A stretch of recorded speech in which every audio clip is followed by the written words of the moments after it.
Главное занятие тувинцев – скотоводство, а главный продукт – мясо. Поэтому наверняка мы будем сегодня готовить из мяса. Моя гостья Маргарита Амыр – младшая дочь в семье, поэтому ей не приходилось готовить каждый день, имея старшую трудолюбивую сестру. Но, несмотря на это, Маргарита освоила своеобразную тувинскую кухню и, конечно же, сегодня познакомит нас с ней. Маргарита Амыр родилась в столице республики – Кызыле. После окончания школы Маргарита решила стать журналистом. Творческий путь на телевидении от корреспондента до главного редактора проделала за каких-то 10 лет. Маргарита, добро пожаловать! Эки! Проходите. Эки, Настя, здравствуйте. Здравствуйте. С кем вы сегодня пришли? Я пришла с моим другом, подругой и по совместительству коллегой Катериной. Да, я ее пригласила, потому что у нас случилась такая история этим летом.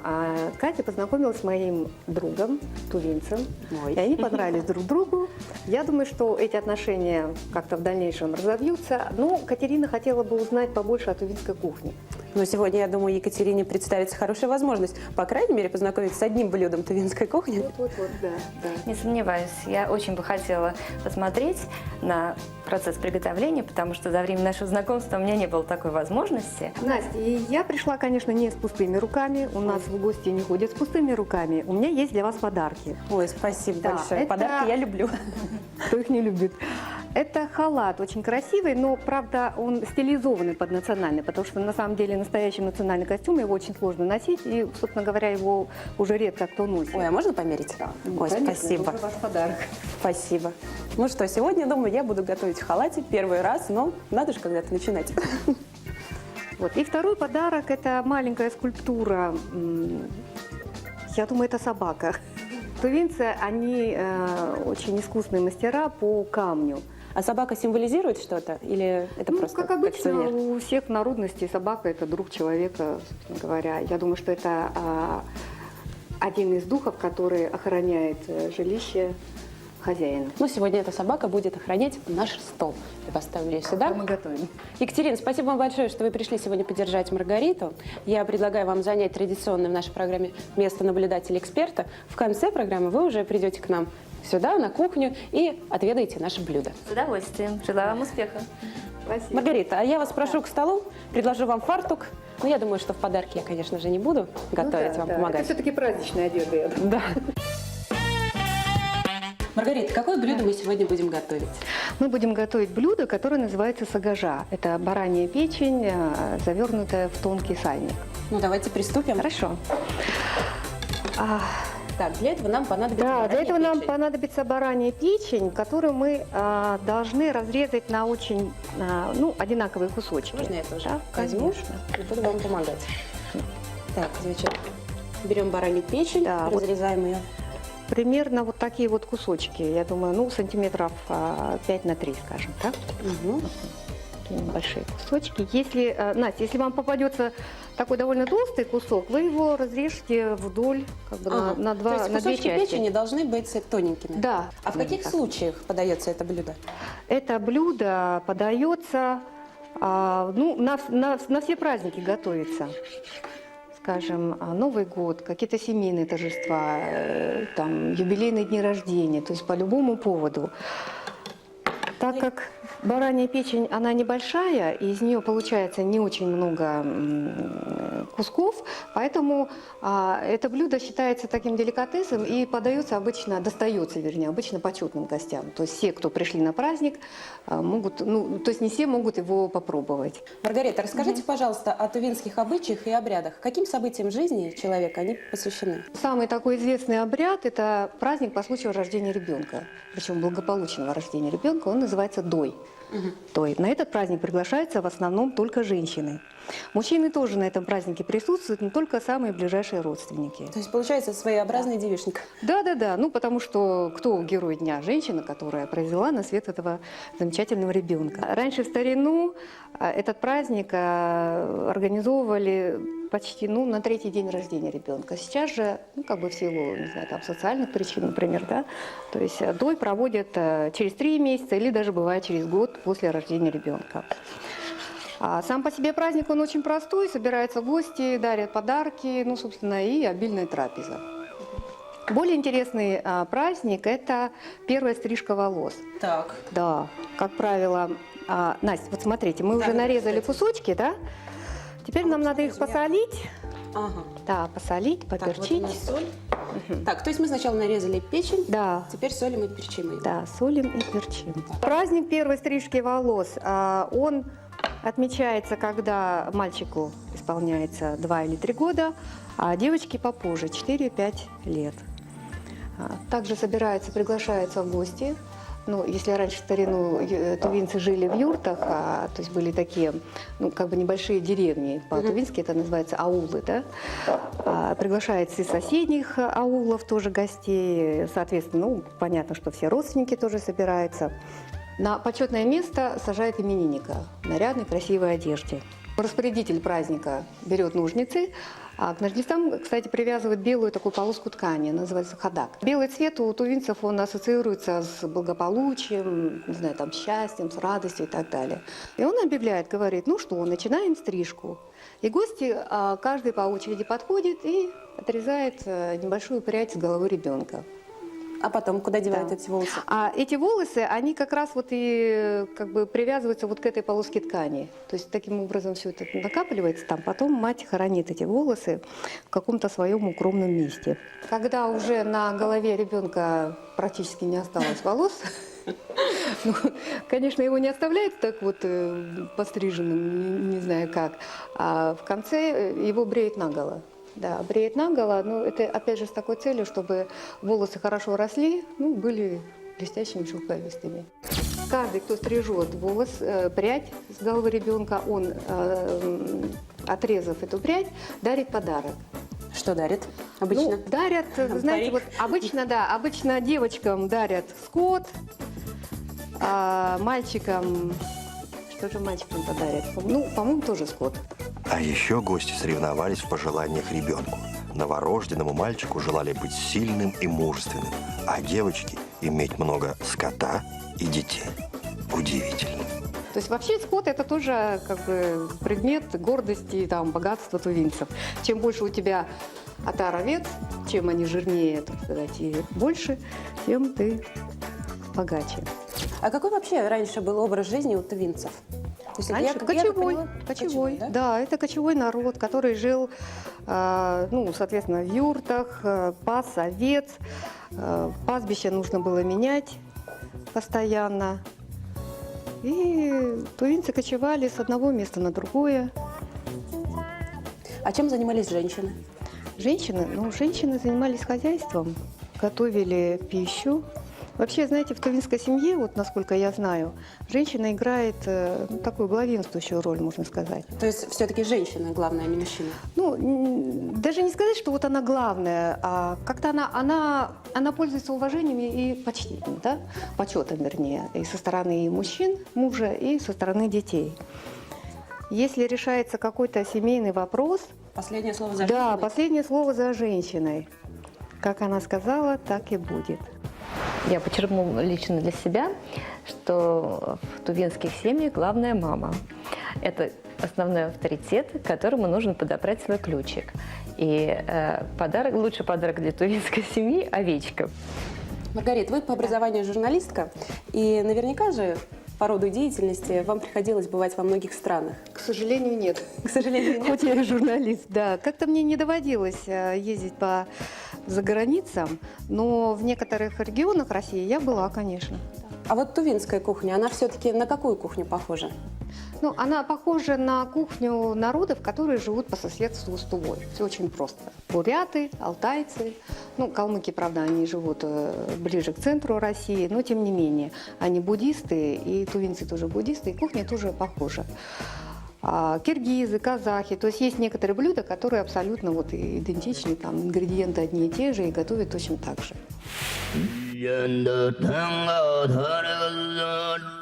Основная еда тувинцев, как у всех кочевников, мясо и молоко.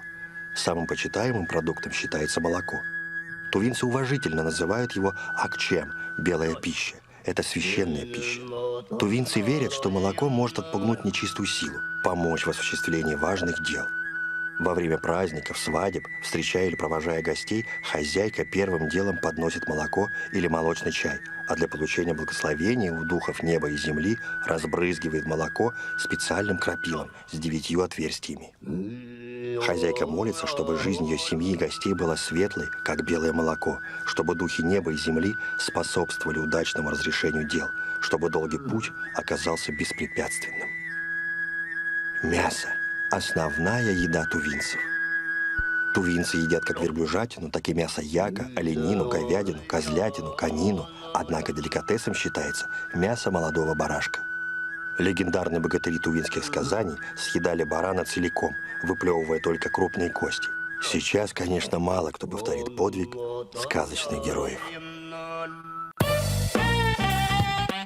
А вот расскажите мне, пожалуйста, про религию вашу. Традиционная религия тувинцев – шаманизм. На самом деле ритуалы шаманские в Туве совершались еще в бронзовый век, то есть 10-20 тысяч лет назад.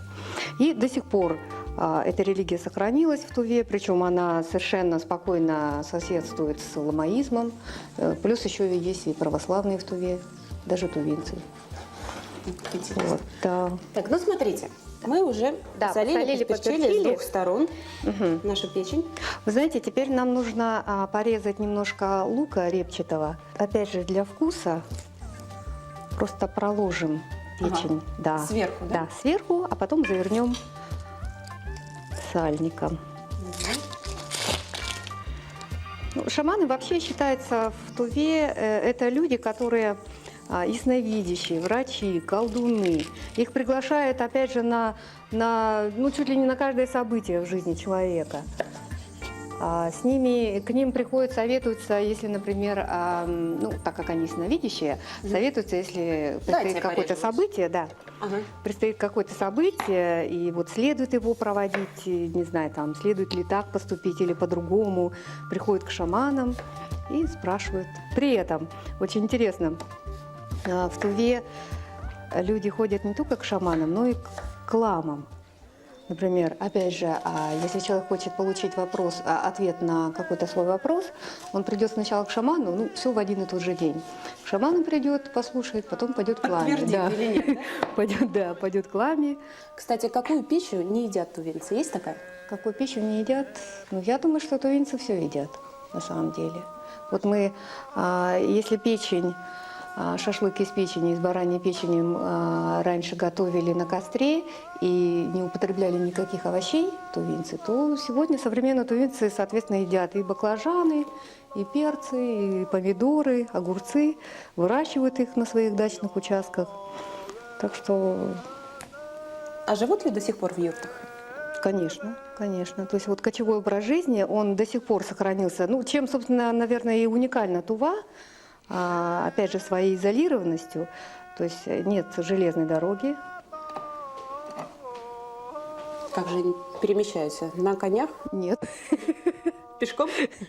Ну, вообще, по территории Тувы перемещаются и на оленях даже, и на верблюдах, да. А до Тувы, например, из Москвы можно добраться на самолете либо на поезде, да. А железной дороги нет. Железная дорога доходит только до Хакасии, до Абакана, а дальше на автомобиле. Очень интересно. Так, ну все, мы, значит, все разложили лук. Теперь нам нужен сальник. Это такой тонкий слой внутреннего жира, я так понимаю, да, так его называют.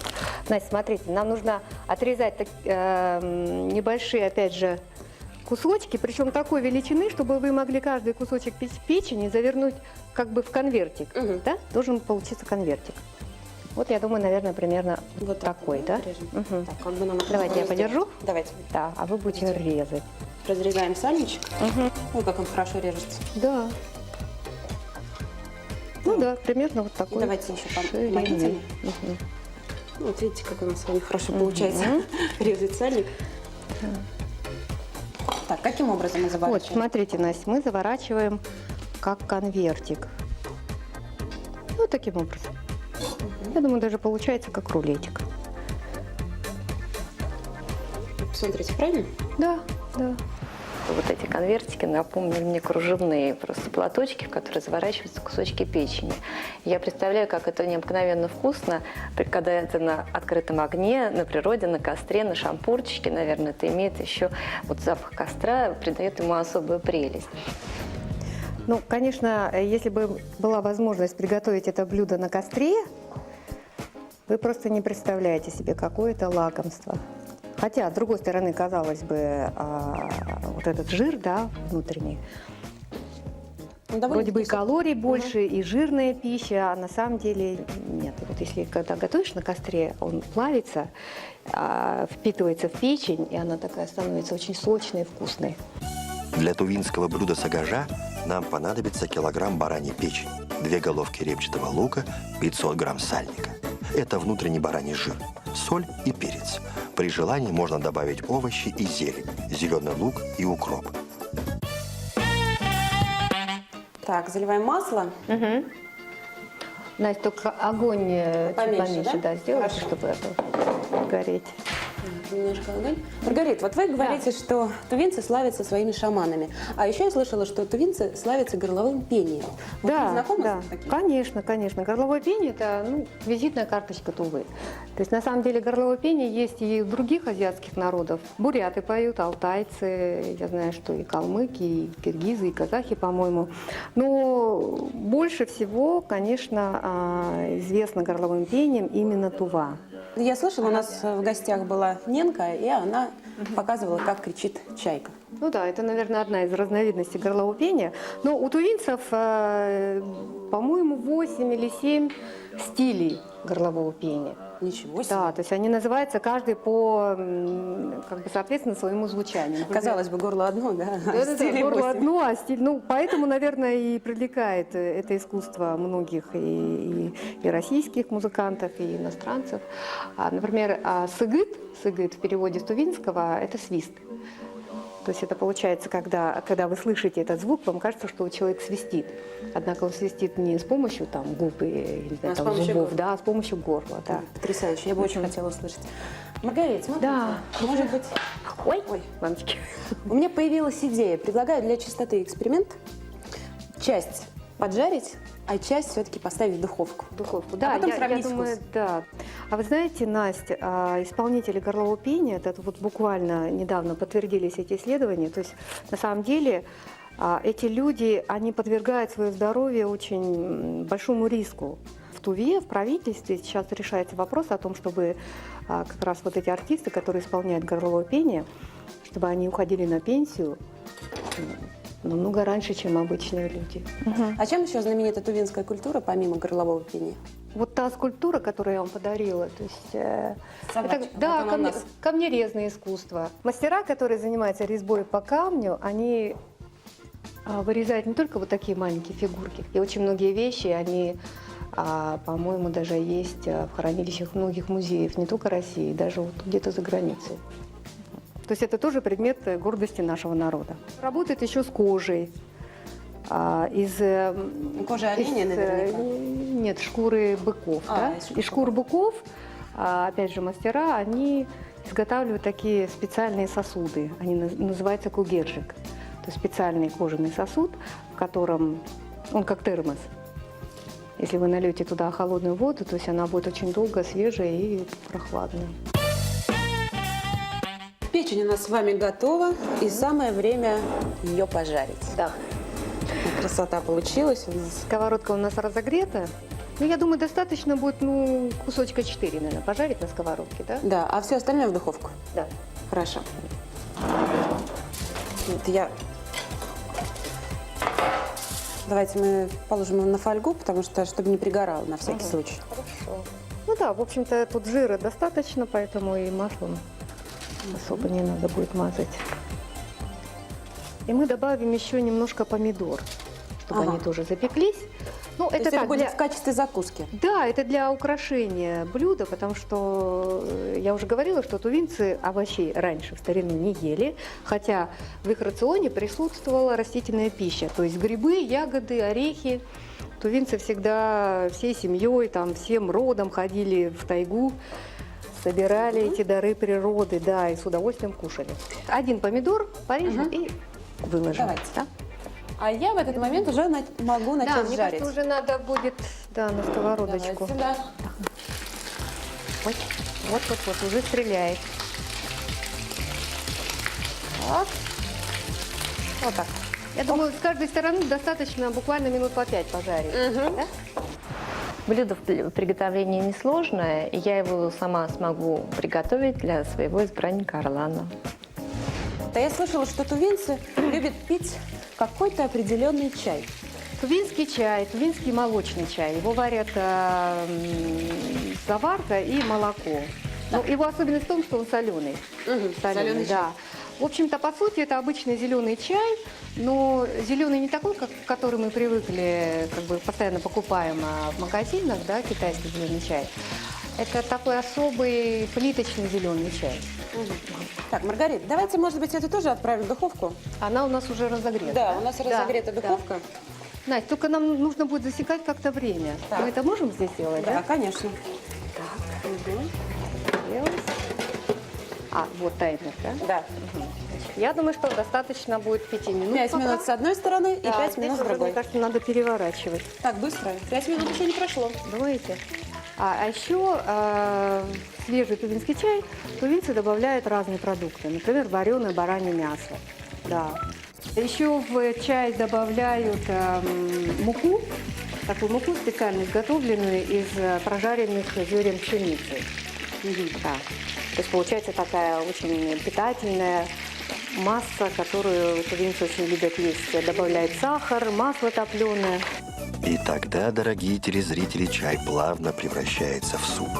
Причем такой обычай есть не только у степных народностей, но и у жителей севера. Ну, мне кажется, очень даже Да, аппетитно. очень даже красиво. Да. Для тувинского блюда сагажа печенку нарезаем тонкими ломтиками. Полукольцами нарезаем репчатый лук. Каждый кусочек солим и перчим. Кладем на кусочек печени лук и заворачиваем в конвертики сальника. Обжариваем конвертики на сковородке с растительным маслом или в духовке на противне, куда по желанию можно добавить любые овощи. Екатерина, у нас все готово. Проходите к столу. Какая красота. В ожидании дегустации я потеряла всякое терпение. С какой тарелочки можно начать? Вот тарелочка. Нет. Я вижу, что у вас по-разному приготовлено блюдо. Это мы жарили, а это мы испекали в духовке. Сейчас попробуем. И скажете, понравится ли это вашему молодому человеку? Сначала скажу, понравилось ли мне. Да. Потому что он этим питался с детства. Питается до сих пор. Ну как? Да. Очень вкусно. Достаточно сочно. Немножко бараний запах, который некоторым не нравится, да, вот здесь он, наверное, сбалансирован. Может быть, луком. Угу. Давайте вы еще вот этот кусочек Давайте попробуйте. попробуем еще с И тарелочки. скажите, да, какая вкуснее все-таки получилась у нас печень? Я думаю, что самое вкусное получилось бы на костре, на шампуре. Ну, это без сомнения. Это вы уже будете своему жениху готовить. На свидании в лесу. Мне больше понравилось, который на сковородочке. Да? Да. А я думала, та, которая в духовке, понравится. Вот это Вкуснее, да? вкуснее, не знаю почему, но мне нравится это больше. Ну, я очень рада, что вам понравилось. Маргарита, я знаю, что у вас есть сюрприз для Екатерины. Да, Катя, я хочу тебе подарить Вот такую книгу. Она называется «Хлебосольная», но по-тувински примерно то же самое. Это кулинарная книга, здесь очень много рецептов именно тувинской кухни. «Хлебосольная Спасибо Юлька» большое. называется. Да, я обязательно. Да. Удиви своего жениха. Я надеюсь, и самое главное, маму его удивить. Маму его. Да. А у меня почему-то интуиция подсказывает, что скоро мы будем гулять на свадьбе. На тувинской. На Туринской, да. Я постараюсь этому соответствовать. Спасибо большое. Это бесценный подарок и великолепное блюдо. Екатерина, Маргарита, спасибо большое, что нашли время и пришли ко мне в гости. Научили готовить замечательное тувинское блюдо. И, как говорится в нашей программе, приятного аппетита. Настя, к сожалению, я не могу сказать «приятного аппетита» по-тувински, но я скажу по-тувински пожелание вам, в вашей программе. Оно звучит так: «Амыр минды». «Амыр минды» – это значит «мира вам и благополучия», а вы отвечаете «и вам мира». «Амыр минды». Амырла. Это была программа «Вкусный мир». Программа не только вкусная, но и очень полезная. И я, Анастасия Трегубова, обещаю, наша следующая встреча будет такой же вкусной. Увидимся.